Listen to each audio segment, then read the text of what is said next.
Yeah, let's jump into these games, man. I mean, it's the last Saturday, 4 games this weekend. Are you a little peeved or are you happy that the Broncos didn't get a primetime game? Oh, I don't care. Mm. They're all primetime games. They're all soloed out.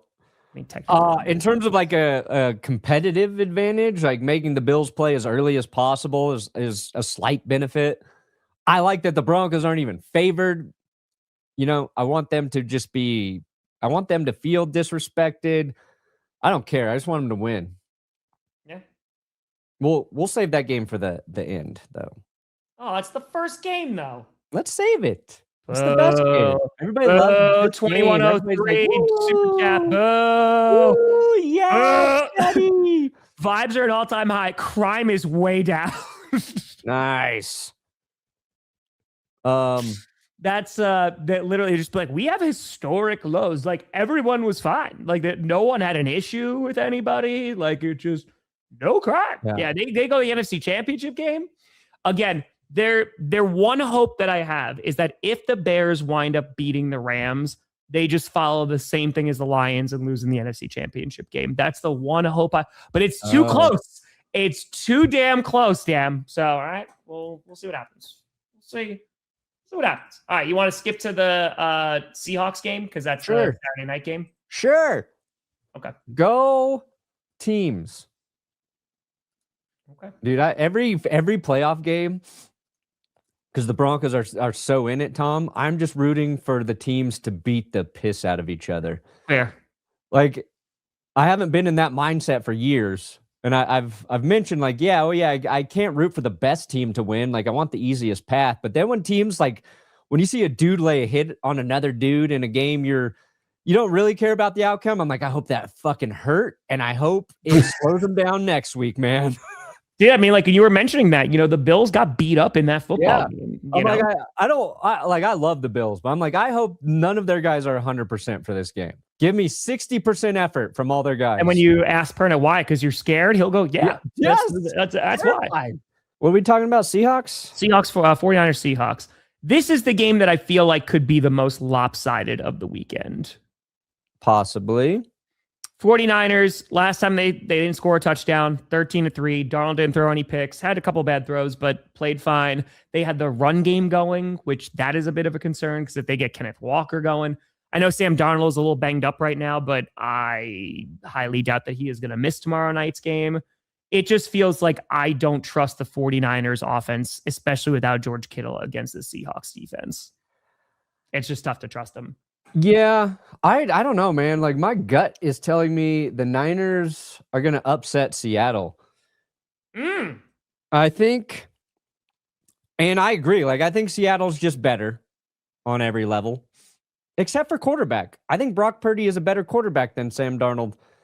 And I think there are questions about Sam Darnold turning the ball over a little bit. And I know Seahawks fans are like, F you, shut up, dude. And I think Sam Darnold's been great, and he played well when he needed to. He performed in the big games at the end of the season. The Seahawks-Rams game was crazy, right? Yeah. And we have no reason to really believe that the 49ers should win this game. But I think Kyle Shanahan is he's on one. He has been on one all season. He is except week coaching. 18. He has had the best coaching season, I think, of his entire career this year. Yes, losing George Kittle sucks, but they had 2 stretches. They missed a big stretch with George Kittle early in the season, and Jake Tunges played well in his absence. Tunges is good. Now, you're not going to replace the full package of Kittle because one thing Kittle does well is block on the offensive line. That's big. But I think they've navigated the season without him. It's tough because, like, the little caveat in there is when he was healthy with Brock Purdy, that is when their offense worked the best. But then Kittle, he sprained his ankle late. So, like, they've navigated without George. The Seahawks defense was incredible in the first matchup, just suffocated the 49ers. And I think we're all under the assumption that they're going to do it again. And I just don't know if Kyle Shanahan's going to allow that to happen twice in a row. In a weird way, I feel like they're going to benefit from that dominating performance. Obviously, I could be incredibly wrong, but sure. And a difference, you have Trent Williams, right? We'll see if Ricky Pearsall is going to play, but like you have Trent Williams, who at least is going to give Brock Purdy some more time. Maybe it opens up some more running lanes for CMC to actually establish the run. So yeah, I mean, I'd feel a lot better about the 49ers if Kittle was in. If they were getting everybody back, then it was like, okay, like they got a shot, man. Let's see what happens. It's just, they are going to have to get turnovers and they're going to have to stop the run. Perna got a fitty. Yes, thank you for promising you'll keep my channel alive if my team wins. And we'll talk about that. But yeah, all right, so you got 49ers, I got Seahawks. Yeah, I think I'm going to go with the Niners for the upset. All right, so since we're messing around, let's just go NFC again. Let's go Sunday night. You got the Rams taking on the Bears. How you calling this one right now? Oh, my God. I think it's going to be a fun game. Yeah. I think the Rams are going to win. Congrats, Dark Flame. Listen. I think the Rams are going to win, but honestly, I want the Bears to win. And I know you don't want to hear that. I know you don't. I know you don't. I know you don't. I would not mind seeing Matthew Stafford win another ring. I love Matthew Stafford. He'll go down as one of my all-time favorite QBs.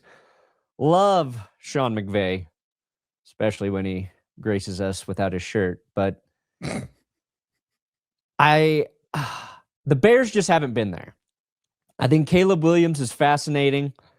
I think Ben Johnson with the LaFleur handshake, he has pissed off the entire McVay umbrella of coaches. Matt LaFleur and him talking, just like, this is how you beat them. Yeah, I kind of like. I just like the Bears as suddenly being the bad guys and not the bitches anymore. You know, Tom. It went from bitches to bad guys, and I kind of like that. And I think for Caleb Williams to truly be able to embrace the Iceman nickname, they got to win in a freezing cold game. Sure. Like if he loses in this cold ass game, you can't call him Iceman anymore. No. You call him lukewarm man. You call him Arnold Schwarzenegger portrayed Mr. Freeze. Batman reference. Nice to meet you. Yeah. Batman and Robin. That's good. I don't know. Batman references. But the Bears are they're a more flawed team, obviously. And I think the Rams are going to win. The thing that concerns me about the Rams is just, again, they're the better team on paper, but that hasn't meant diddly squat, right? They were able to knock off the Cardinals, but then they had that Seahawks game where they collapsed. That Falcons game wasn't good, and like even against the Panthers, man, like that was a tough game for them. They jump out to an early lead, but things fell apart, and Stafford is clutch as hell, right? And they led down that drive and it was a great throw and great catch for Parkinson. But yeah, I think the Rams get this win. I'm very curious to see what the run game for the Bears looks like in this game, because if they can establish the run, control that clock, and force turnovers, that's what it's going to be, right? Because you can score on this defense, but if they are able to get some interceptions, Matthew Stafford, he had turnovers last week. That's going to make a big difference. And Dark Flame, huge congratulations. Earn the respect of your students, and then have that be reciprocated. Create that atmosphere. You demand it like Josh McDaniels walking into a new locker room as a head coach. Or do Jonathan Gannon. Kids will relate to that. All right, I got Rams also. All right, you want to save the stupid Broncos for last? Just teasing. Yeah. Okay, fine. I don't waver. Most difficult game to try and predict. I wish they had Nico Collins, but I think it's Texans, Patriots. I could see both quarterbacks making mistakes. I can see both quarterbacks getting sacked a bunch. The Texans defense is not a joke. I mean, the Patriots were there. What was that, 5 yesterday or something? Be like, I don't know. They struggled against the Chargers. Chargers defense is good, right? That was Adam yesterday. Yeah. So like still got sacked 5 times in that game, but they were able to move the ball, right? Drake May was able to make plays with his feet. And on top of that, even though they had a couple turnovers, they were able still to move ball down the field. I don't know if they're going to have that much success doing that against the Texans.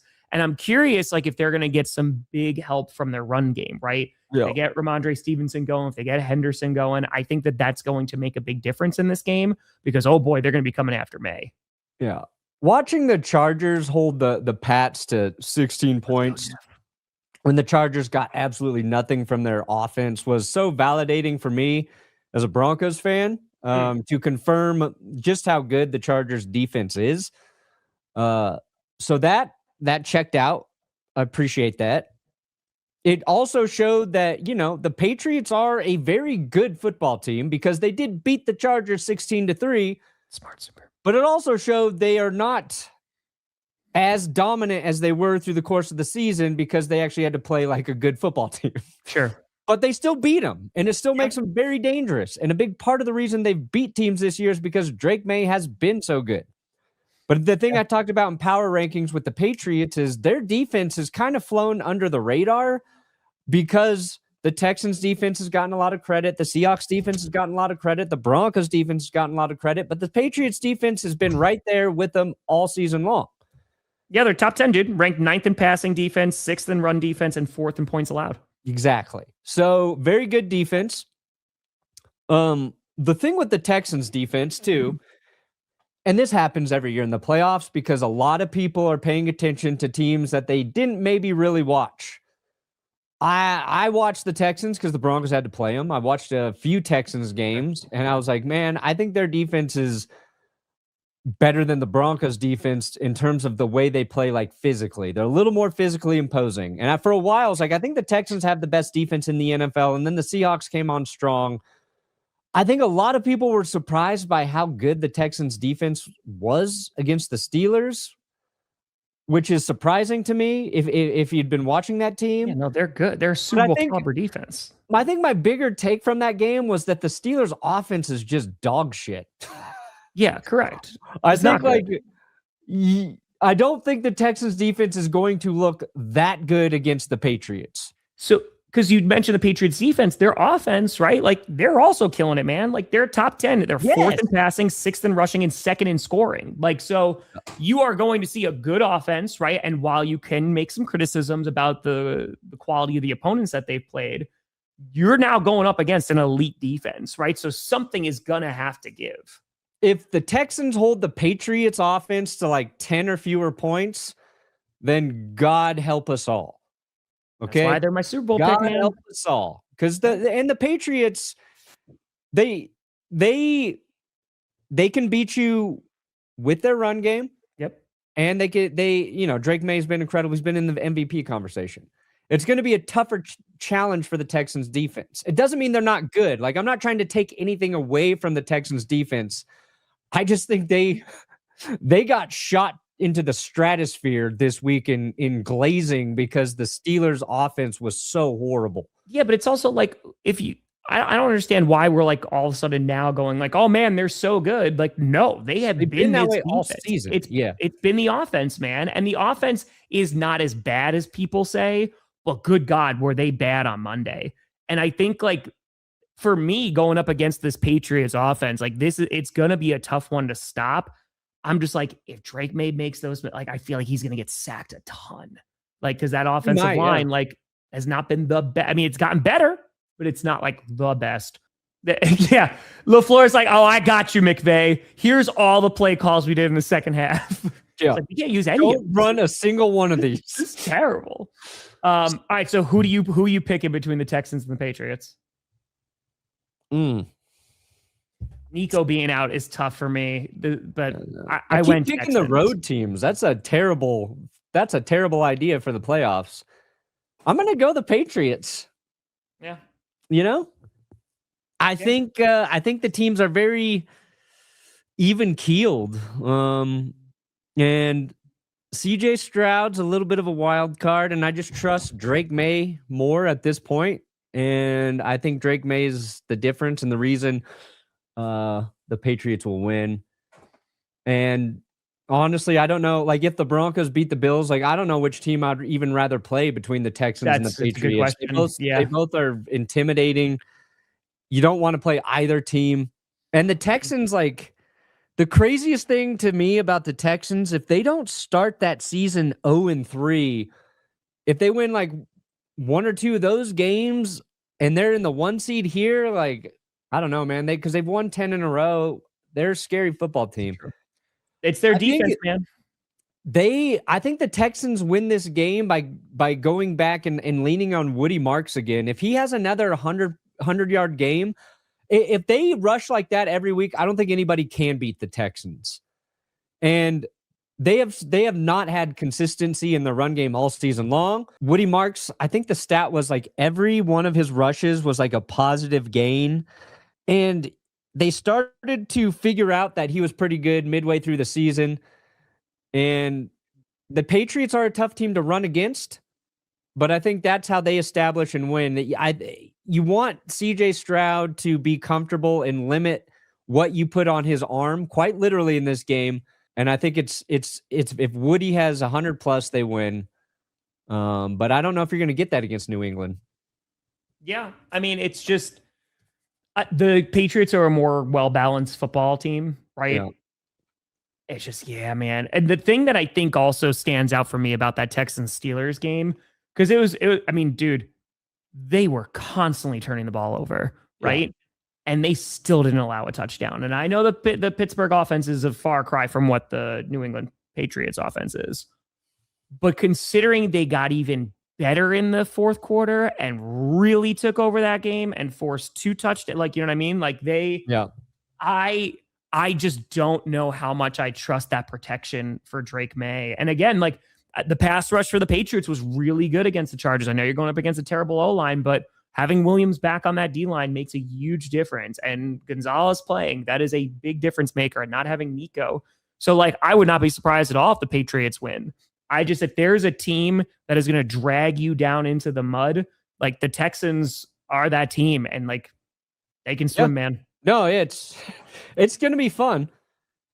I've based every pick I have right now on the quarterback that I trust a little bit more. I trust Matthew Stafford a little bit more than Caleb Williams. And I trust Stafford just through the course of an entire game. Fourth quarter, they're equal right now. I trust Brock Purdy just a tiny bit more than Sam Darnold. I trust Drake May quite a bit more than CJ Stroud, if I'm being honest. Sure. And the only game I'm going to go against that with is Broncos Bills. Bo Nix. Yeah. I trust Josh Allen more than Bo Nix, but it's not by a lot. It's the one thing Bo has been very good at is crunch time. 2-minute drill, game on the line, hurry up offense before halftime. And he was good at those things last year. So it's not like some anomaly this season. But like through the course of an entire game, I'd be stupid to say I trust Bo over Bo Nix at this point in their respective careers. Bo Nix has yet to hurdle anybody on the field. He needs to do that. And if you watch that Bills-Jags game last week, besides the Jags forgetting to run the ball, it's like, that was just Josh Allen. It's like Josh Allen putting the team on his shoulders. Yeah, all the way down to a QB sneak that he takes 10 yards. Yep. So no, it's scary for me, but I'm picking Bo Nix and the Broncos over those Buffalo Bills. I mean, the Bills-Broncos, man, is such a tough game to predict because Broncos obviously have a better defense, right? They have a more balanced defense, but your run game, as you have mentioned, like that's wildly inconsistent, right? And you're not going to have J.K. Dobbins back, so it's about R.J. Harvey. And can he, are they going to hand him the rock enough? I don't know. And like my concern would be right now, and we've talked about this, the Bills have the number 1 secondary in the NFL, right? Is that because teams are just running all over them all the time and they're not even worrying about passing on them? But they did force turnovers. And if they are able to force turnovers on Bo Nix, and I believe in the Bills offense, even though it's worse than previous years, I believe in that offense more than I do the Broncos offense. So I feel like it's just, damn, man, like it could go either way. Yeah, there's a really big X factor right now that makes this kind of hard to predict for me, and that's Ed Oliver's been practicing all week. He's been on IR with a torn biceps for most of the season, and he's questionable to play. So one, I don't know if he is going to play. Yeah. I think that's a tricky decision for the Bills because you are risking, if he's not just 100% ready, then you're risking jeopardizing him, for the following week, but you got to make it to the following week. Sure. But if Ed Oliver is ready to go and he's wearing like a giant thing on his arm, he only played in 3 games this season, but when he was on the field for Buffalo and their defense, I think so, totally. He was making a massive impact. He had 3 sacks in 3 games. Yep. And he honestly looked like he was going to have one of those breakout all-pro type seasons, but then he hurt his bicep, and it was just like, oh, shit, that's a huge blow to their defense. I think the run defense is better when he's on the field. So I just don't know. And I don't know how effective he will be if he plays, if it's going to be kind of limited. They're working him back in. But if they can get him back, that is big. Shaq Thompson, I thought, played very well last week against Jacksonville in place of Terrell Bernard. I think Bernard's questionable. Maxwell Hairston's on IR. They've been without him for a little bit. But Tre'Davious White's played very good football as well at corner. Dude, so, Trey White, holy cow, yeah. You talk about their secondary, and it's like Trey White's playing out of his mind. So, yeah, their secondary's tough, and Benford is great at the other corner position. They don't have Jordan Poyer, so I don't think they're going to be easy to throw on. I don't know, even if the Broncos are having success running, if they'll commit to it. I think if Ed Oliver plays and he's like 90%, that's the difference for them. And if their defense starts to really like solidify in this game against Denver, then I feel like next week I'll be talking about how this has to be the Bills' year to do it. Yeah, man. I mean, I picked the Bills, but I didn't feel super confident about it. It's just because that's the thing too. Even if the Broncos win this football game, yeah, who do you wind up wanting to play? You want the Bears to win. Shut up. And you picked the Bears to win last Saturday. There is no horse that you can stand up. I was right. Who do I want? The Pats or the Texans if the Broncos win? I feel like you want Pats a little bit, right? Because Drake May against that defense. I don't know. We played the Texans once. I don't know. It's hard because if the Texans beat the Patriots, I don't want the Texans. Yeah. If the Patriots work the Texans defense, and I don't want the Patriots. Yeah. At this moment, I'll go with the Texans. I'd rather play the Texans. I think Drake May would have more success against the Broncos defense than CJ.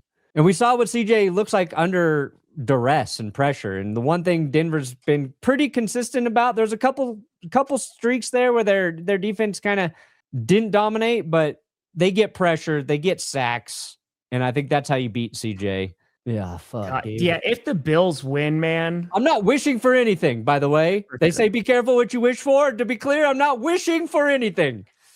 No.